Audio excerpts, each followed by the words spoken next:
Jumbo Mumbo Familia Angu. This is Mimini Eli-Ben-Eli. Karibu, karibu, karibu.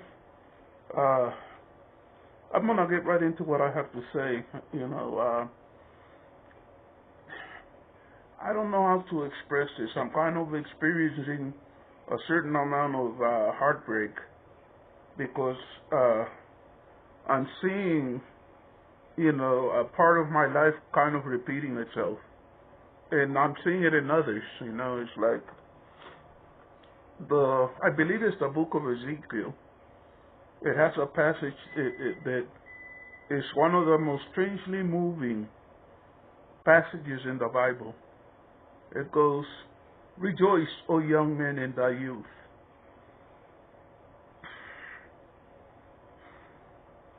You can be a young man, and a time in your life that should be one of the most enjoyable can go by, and you're so obsessed with the wrong things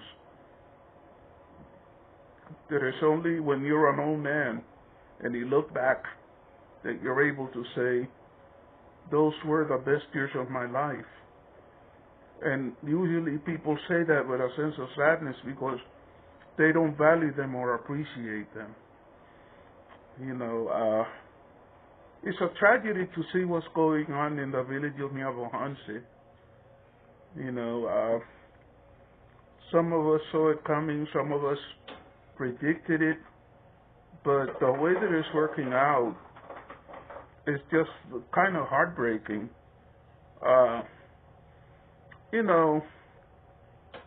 One of the most promising lights of the village of Nyako, a great vessel of God, a young man that I think has an incredible future ahead of him. It almost seems like if his life is now derailed.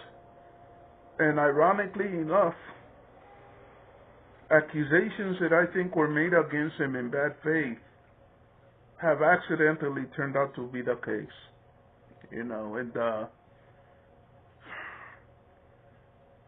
Well, at this point, nobody knows for certain whether they're the case or not, but circumstances indicate that they probably are, okay?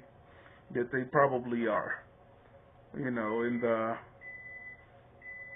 You remember that passage from the Bible, "Rejoice, O young men, in thy youth," and it inspires you to have a sense of compassion. I don't care who you are. If you are a human being, if you are a man or a woman, and you are an adult, you can look back at your past and there were mistakes that you made.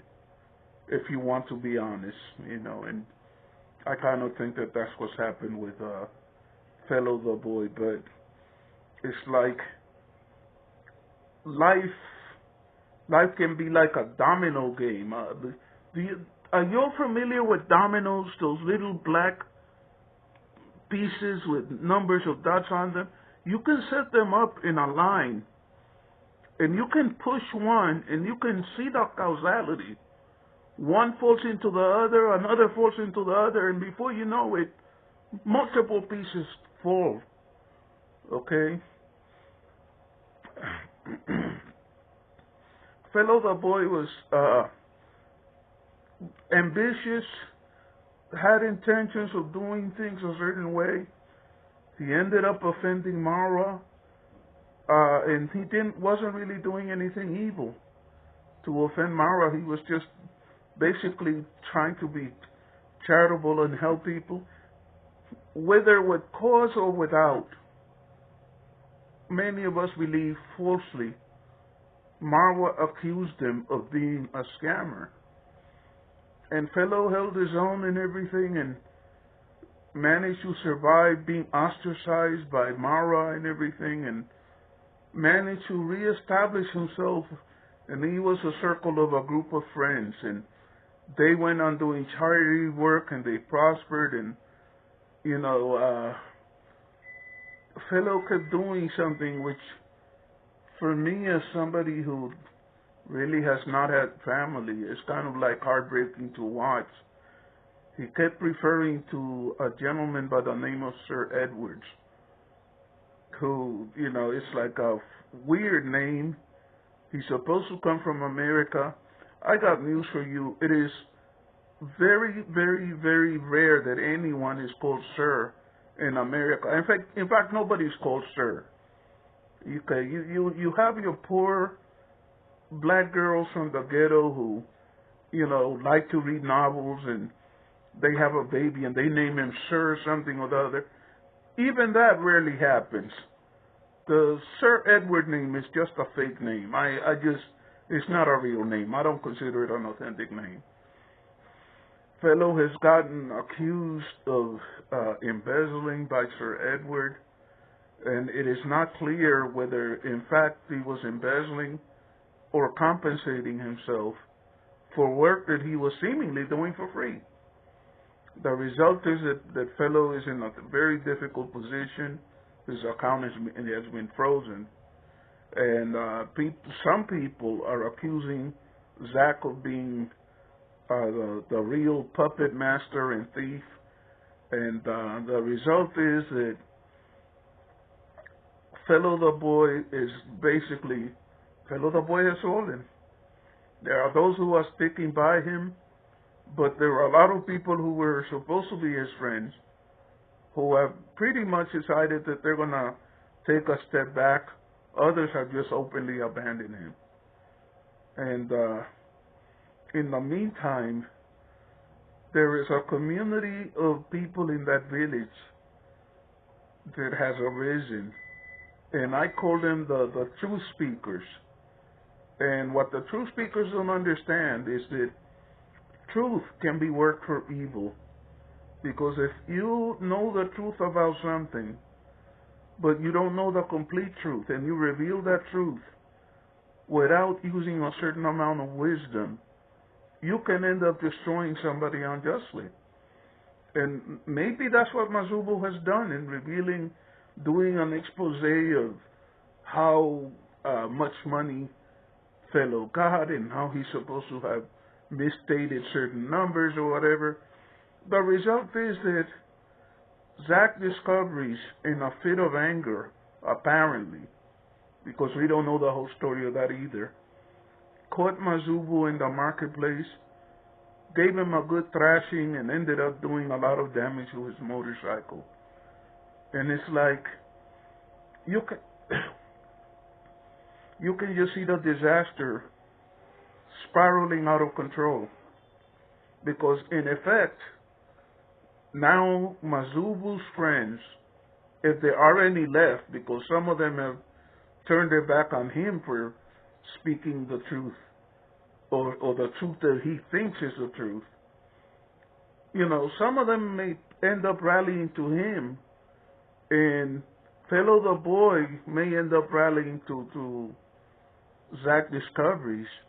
And what you're going to have are two big factions in that village pretty much at war with each other, because at this point, Mazubo has said that he's prepared to arm himself, that he's going to take measures to protect himself in the future. And in the meantime, you have the henchmen of my Yugono who don't like the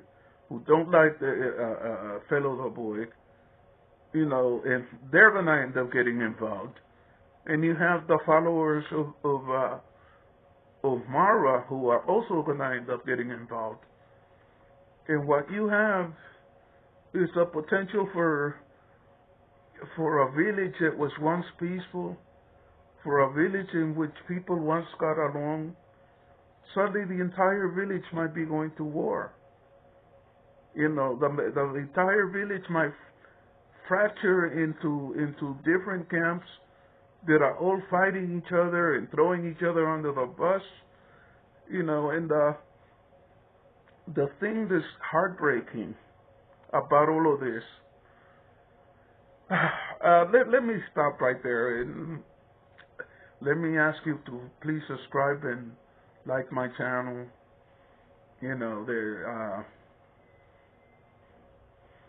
I don't see anything funny about any of this, and for a moment I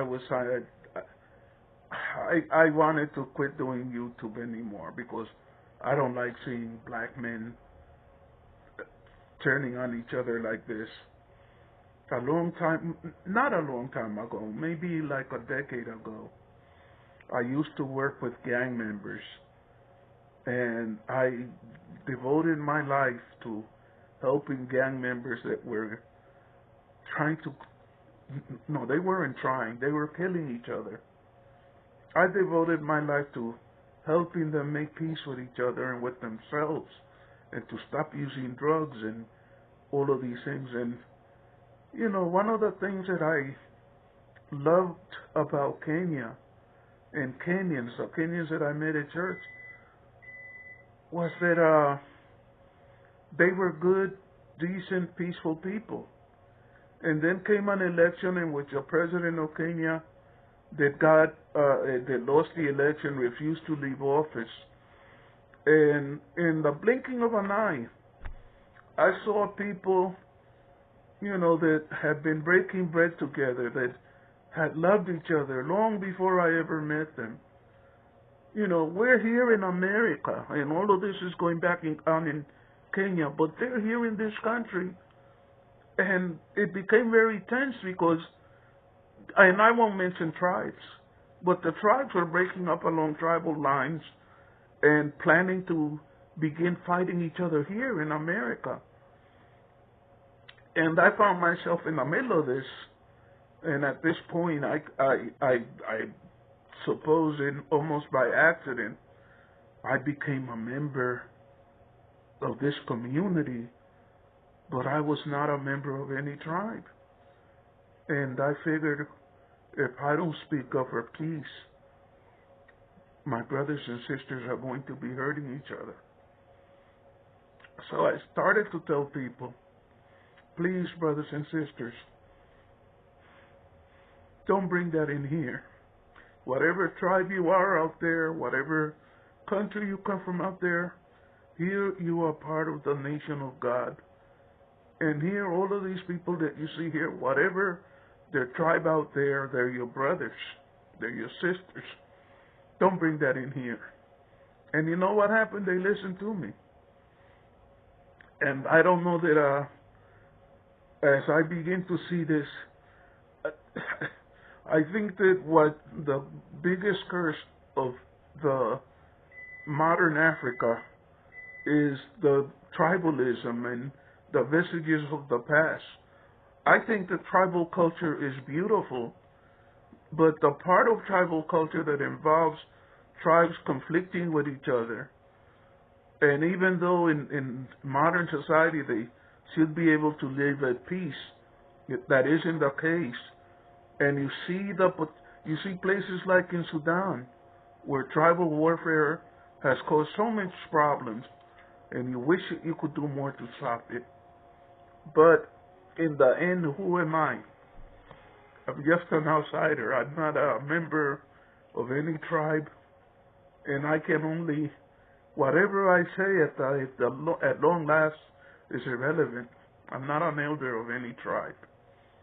You know, so all that I can do is, when you see the tribes going at each other, you sit back and you say, it's a shame, because it wasn't that long ago that all of these people were friends. You know, and I don't know. I feel very sorry for everybody involved, and I don't know if anything I can do other than feel compassion and love for all of them. I saw a video today by baby Carol, and she was in the forest with a friend of hers, and she was dressed in traditional clothing, and they were cooking over a fire, and they were eating in the forest, and it was so beautiful. Kenya is such a beautiful place. The people are so beautiful. And I think that, you know, the culture of YouTube may end up transforming Kenya in a wonderful way, but it may also transform it in a bad way. And I would just love to see the people of Kenya prosper and move forward and continue to move forward. It's like, I'm willing to bet you that what's true of Kenya now is like what's true of the United States now.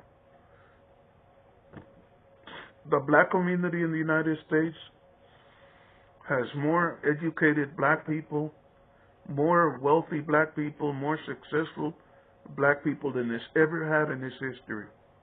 Ever. And I have a suspicion that Kenya is like that. But even at a moment of our greatest triumph, we elected a black president. We have elected a vice president now. We elected a black president, now we have a elected vice president. And in the midst of all of this success, we're destroying each other. We're destroying black society in America is self-destroying. At least a lot of our young people are self-destroying. They're in gangs. They're entering into a toxic culture of rap music that results in some of them killing each other.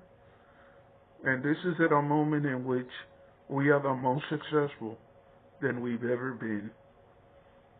And I kind of feel like if there's so little that I can do, it's like the tragedy of old age is that at the time when you have acquired enough wisdom, when you actually have something to say, when you can actually help society if people would listen to you, is the time that because of your old age, people dismiss what you have to say. My name is Eli-Ben-Eli, Babu Eli. Who listens to an old man? You just watch the young destroy each other, and you cry inside, but what can you do? Rejoice, O young men in the youth. Take time out, smell the roses, find a good wife, create a good family, have children, learn to find the beautiful parts of life. But who listens to an old man? So I have seen this cycle repeat itself again and again and again. There was a time when I was part of that cycle. Young black men going to war with other black men. Young black men destroying each other. And then by the grace of God, I always managed to avoid doing harm to anyone. But when the time came that I realized that, maybe I had enough wisdom to contribute and to help build peace, I'm too old. I was too old. I did it for as long as I could, but it's like somebody said something to me that made me feel terrible.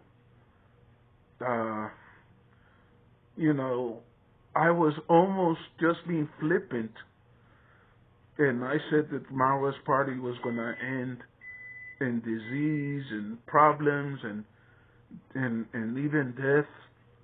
And they said, congratulations, all of your prophecies came true. Like if I'm supposed to find some joy in this, I don't. I feel a lot of sorrow, and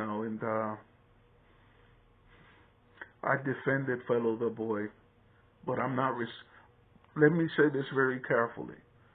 I defended Fellow the Boys, and if he has a good explanation for what has happened, I still will defend him.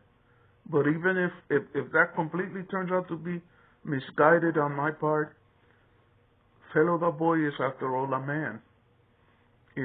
Marwa is a man. All of them are men. And there's a portion of the Bible that was turned into a very popular song here in America, and it was known around the world. To everything there is a season and a time for every purpose under heaven.